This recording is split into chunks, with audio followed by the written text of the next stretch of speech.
రాజంపేట నియోజకవర్గ ఇన్ఛార్జి వ్యవహారం ఒక కొలిక్కొచ్చింది. ఈరోజు అంటే ప్రధానంగా నిన్న అధిష్టానం జగన్మోహన్ రాజు ఏదైతే రాజంపేట పార్లమెంట్ అధ్యక్షుడిగా ఉన్నటువంటి జగన్మోహన్ రాజుకే ఇన్ఛార్జిగా నియమిస్తూ కూడా ప్రకటించారు. ఈ నేపథ్యంలో అటు పార్టీ శ్రేణుల్లో కూడా కొంత ఆనందోత్సాహాలు వ్యక్తం అవుతున్న పరిస్థితి. మరోవైపు బాణసంచా వెళ్తూ కూడా ఆయన ఘన స్వాగతం పలికారు. ఈ నేపథ్యంలో మనతో పాటు జగన్మోహన్ రాజు గారిని ఆయన అడిగి తెలుసుకునే ప్రయత్నం చేద్దాం. చెప్పండి, అంటే ఇప్పటికే ఒక రకంగా అధిష్టానం ఆచితూచి అడుగులేసింది. ఇప్పటి వరకు కూడా ఇన్ఛార్జి వ్యవహారం కూడా కొంత వివాదానికి దాటిస్తుంది. ఒక్కసారిగా తెరదించడానికి ఎలా భావిస్తున్నారు, ఏంటి అసలు పరిస్థితి?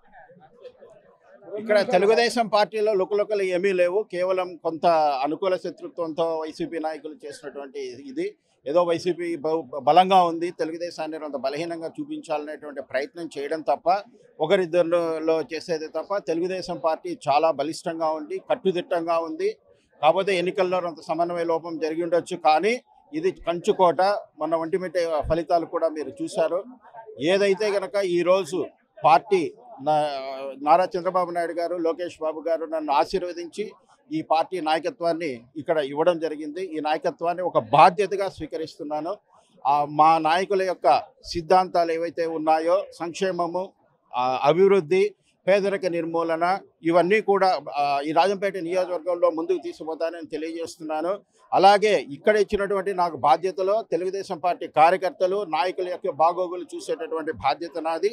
వాళ్ళందరినీ కూడా హక్కును చేర్చుకొని, ఒకవేళ ఎవరైనా కానీ కాస్త అసంతృప్తిగా ఉన్నా వాళ్ళందరినీ దగ్గరకు తీసుకొని తెలుగుదేశం పార్టీని ఒక్క దాటిపైన నడిపిస్తూ మా చంద్రబాబు నాయుడు గారి కూటమి ప్రభుత్వం యొక్క ఆశయాలకు అనుగుణంగా పార్టీని నడిపించేటటువంటి బాధ్యతను తీసుకుంటున్నాను.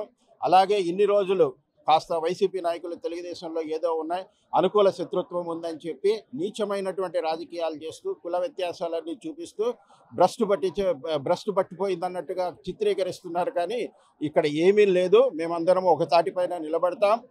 హెచ్చరిస్తున్నా, అనుకూల శత్రుత్వం చేసేటటువంటి నాయకులకి ఇక మీ ప్రయత్నాలు మానుకోండి.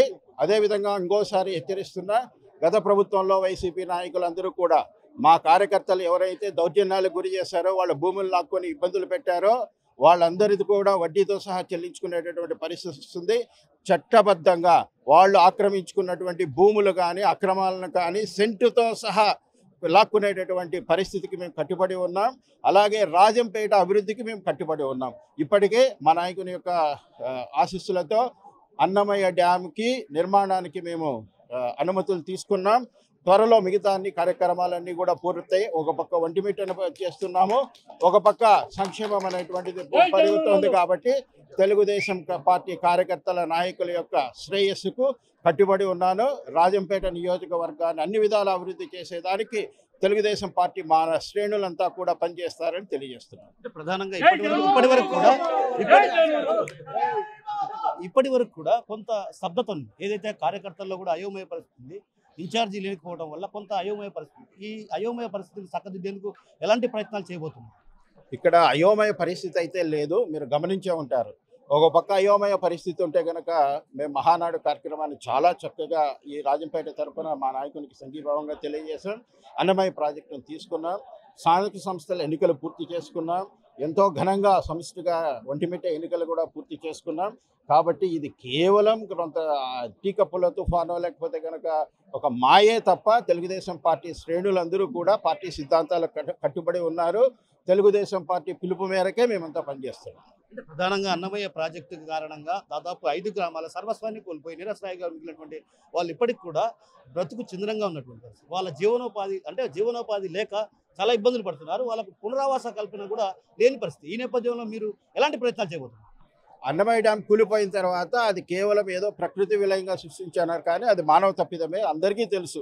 కేవలం యంత్రాలను, ఇసుక మాఫియా కోసమే జరిగినటువంటిది.